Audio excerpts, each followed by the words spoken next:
Death is of course a certainty in horror movies, and especially in apocalyptic horrors where the central cast finds themselves facing off against airborne viruses, undead hordes, giant monsters, and maybe even Satan itself. But it's always fascinating to watch characters who realise they're seconds away from death, getting a precious moment or two to soak in the fact that they're about to shuffle off their mortal coil and become an ex-person. It's in these moments that people show you who they really are, to quote a fairly demented clown. The thoughts going through their head and what they do in their final seconds on Earth may end up defining their entire character, and that it certainly did in these movies. I'm Sean Ferrick for What Culture Horror, and here are 10 more best I'm dead and I know it moments in apocalypse horror movies. Number 10. Russell Clank, The Crazies. Near the end of the 2010 remake of George A. Romero's The Crazies, Sheriff David Dutton's deputy, Russell Clank, realises he's become infected with the biological agent, which is already beginning to transform him into a violent killer. Well aware that his living moments are numbered and not wanting to endanger David or his pregnant wife Judy, Russell then makes the decision to sacrifice himself for the greater good. When the group reaches a roadblock, Russell willingly walks out into it and quickly gains the attention of the government's armed soldiers patrolling the area. As Russell continues to approach him and ignore their instructions to stay put, they gun him down, creating enough of a diversion that David and Judy can cross the blockade undetected. And better yet, before the soldiers deliver a final gunshot to finish him off, Russell gets to tell them what he really thinks of their causing the outbreak in the first place. F you for what you did. Number 9. Rob and Elizabeth, Cloverfield. Found footage classic Cloverfield ends in supremely bleak fashion for protagonists Rob and his girlfriend Beth.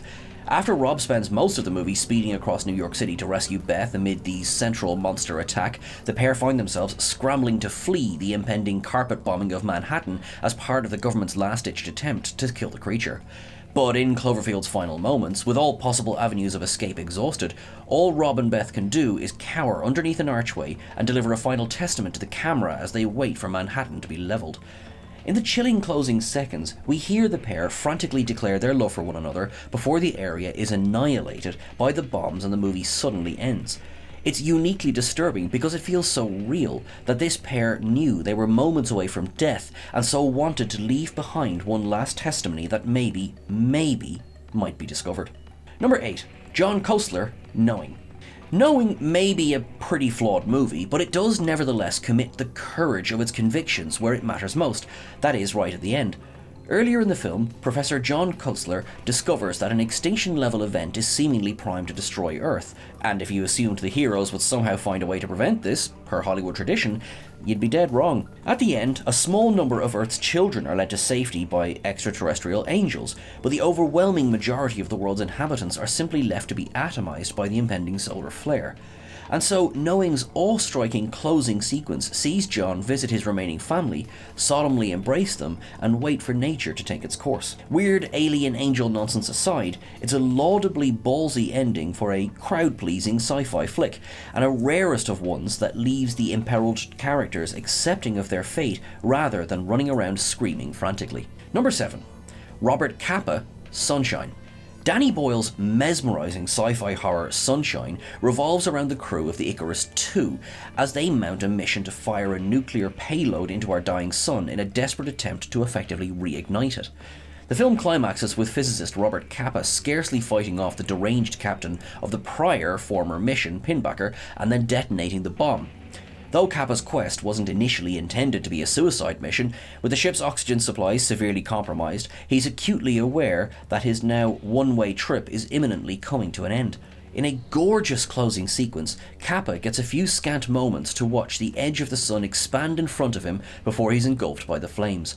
And while Boyle and writer Alex Garland might have been tempted to leave the mission's true outcome ambiguous, thankfully the brief final scene shows the sun shining brightly on Earth, confirming beyond any doubt that Capa's sacrifice wasn't in vain. Number 6. Seth Rogen, This Is the End. A rare example of comedic apocalyptic horror now with the hilarious This Is the End. At the end of the movie, as Satan is straight up rampaging on Earth, Jay ends up getting raptured to heaven for apologising to Seth for his prior dickish ways. Jay then grabs Seth's hand and tries to drag him up to heaven with him, but the beam suddenly starts to falter. The message is clear. Seth, realising that Jay won't be able to ascend if he keeps hold, willingly lets go, sacrificing himself to ensure that Jay can be raptured. But as Seth falls directly into Satan's gaping maw and is devoured, this act of self-sacrifice causes him to get raptured as well, with Jay and Seth's divine beings then cutting Satan's Todger off for good measure. This is all set to Whitney Houston's anthemic I Will Always Love You, is just the icing on the whole damn cake. Number 5. Betty, Resident Evil Extinction. Everyone remembers that fan favourite character Carlos Oliveira getting a badass sacrificial death in Resident Evil Extinction, but let's save a little love for Nurse Betty, okay? Midway through the movie, the hero's convoy is attacked by a fleet of murderous T-virus infected crows, and when their school bus is targeted, Betty decides to lay her life down for the good of the group. Betty climbs aboard the bus and helps secure the windows long enough for the defenseless humans inside to get to safety. But realising that once the crows get in the bus they'll simply fly through the other side, and knowing she's already infected from the crow's pecks she's received, Betty then bravely closes the back of the bus.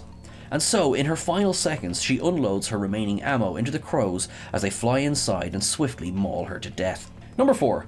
Jericho Kane, End of Days. One of Arnold Schwarzenegger's rare forays into horror now, with 1999's largely forgotten End of Days. Arnie stars as the preposterously monikered NYPD detective Jericho Kane, who attempts to stop Satan from bringing about the birth of the Antichrist on Earth. At film's end, Kane is possessed by Satan, who then attempts to force himself upon Christine York, a young woman who was chosen to be the mother to Satan's child. Christine eventually manages to get through to the possessed Kane, however, and in his fleeting moments of clarity, Kane throws himself onto a sword in the church, killing himself but assuring that Satan's plan is thwarted. All the same, given that Satan's ritual had to be completed by midnight on New Year's Eve and there was only about 10 seconds away, it is probably mechanically impossible for Christine to be impregnated by Satan's seed within that time anyway.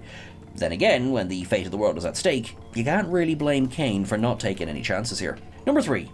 Lynn, The Silence. Netflix's The Silence may feel like a blatant knockoff of A Quiet Place, despite its source novel actually being released several years before that movie, but it at least had the decency to deliver a sacrificial death worthy of its not inspiration. In the climax, protagonist Ali is abducted by a gang of tongueless cultists, at which point a grand save is made by her grandma Lynn. Lynn intercepts the cultists and holds them down while she lets out a piercing scream, which immediately attracts the lethal pterosaur-like creatures known as Vesps to their location. The Vesps make short work of both Lynn and the cultist, which in turn allows Ali to make her escape to safety. It's always nice when the grandparent characters aren't just depicted as feeble, helpless meat sacks in apocalypse movies, and Grammy Lynn straight up went out like an OG. Number 2. Chambers, Army of the Dead. In Zack Snyder's Army of the Dead, nobody gets quite as awesome a death as Chambers. Midway through the movie, she ends up separated from the rest of the group and finds herself surrounded by a seemingly never-ending horde of awakening zombies. Though Chambers puts up one hell of a fight in the early going, she's eventually overcome by the undead and after being bitten has no illusions about what's coming next. She tells the others to run, but Pal Gooseman instead stands his ground and raises his gun in her direction. As she's being mauled among the undead throng, she gives Gooseman the sly nod, and he shoots the fuel tank strapped to her back. Once the bullet hits the tank, Chambers gets a few scant seconds to soak in the gravity of what's about to happen before she's vaporized in a fireball along with all of the zombies in the area. Though it's a shame a character as badass as Chambers didn't last longer, at least she went out in style. Number 1. Charlie, Bird Box. And finally, we have Netflix's phenomenally popular Bird Box, the movie that inspired every fool with a phone to film themselves doing dangerous things while blindfolded. Do you remember that? As for the film itself, it serves up a memorable sacrificial demise for poor grocery store employee Charlie. Halfway through the story, one of Charlie's violently unhinged co-workers, nicknamed Fish Fingers, attempts to get the group of survivors to look at the suicide-inducing creatures terrorizing Earth. As he tries to force his way into the store where they're holed up, Charlie does the only thing he can. He runs into the doorway and tackles Fish Fingers back outside. The other survivors swiftly slam the door shut, and in case there was any doubt about Charlie's subsequent fate, we then see a large pool of blood seep underneath the door, much to the group's collective horror. Here's to you, Charlie, for getting yourself brutally murdered for the sake of the group.